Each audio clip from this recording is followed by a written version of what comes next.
But our answer is no with explanation.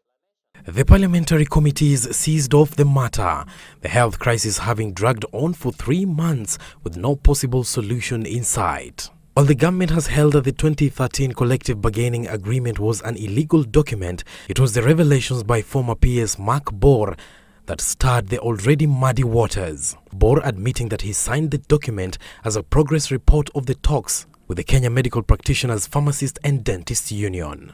The document he signed is a document in progress and not a CPA.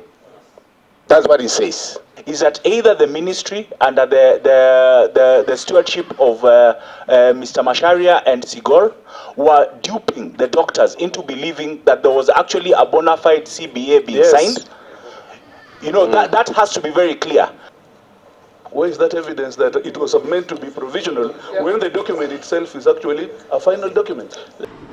And why this document was being done in this manner was for me as the permanent secretary of Ministry of Health and Sanitation to own up to the decisions that had been agreed upon between the union and the government. According to Bor, his tenure had expired 2 days earlier and a new PS, Professor Fred Sigor, was already in office when he acted on behalf of the ministry on the 27th of June 2013. Bor noting that his actions were born out of the need to clean up before he left office. But the ministry wanted me to own the agreements that had been entered with the union. We are now dealing with an issue that was created by one individual.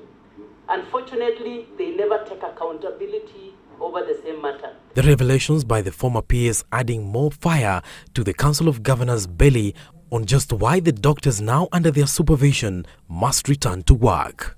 And then we are relying on that document for negotiations, filing it in courts, talking about it, signed by a stranger. We had issues with the content of and the structure of CBA. So we don't have that letter, but we can make it available. We did write to the ministry. And for some time, he was still within the ministry. And I hear the committee when they say, we look at documents, what could have happened at that time. It's a fact that he was in the ministry for some months. All the while, the doctors insisting that the deal reached with the government and documented in the now contentious CBA must be implemented. We have always had to explain, justify. And that is one of the frustration mechanisms that we faced from our employer. This as the mediation panel appointed by the Court of Appeal to negotiate a return to work formula for the doctors appears in court Thursday morning on the state of the talks that were suspended on Tuesday.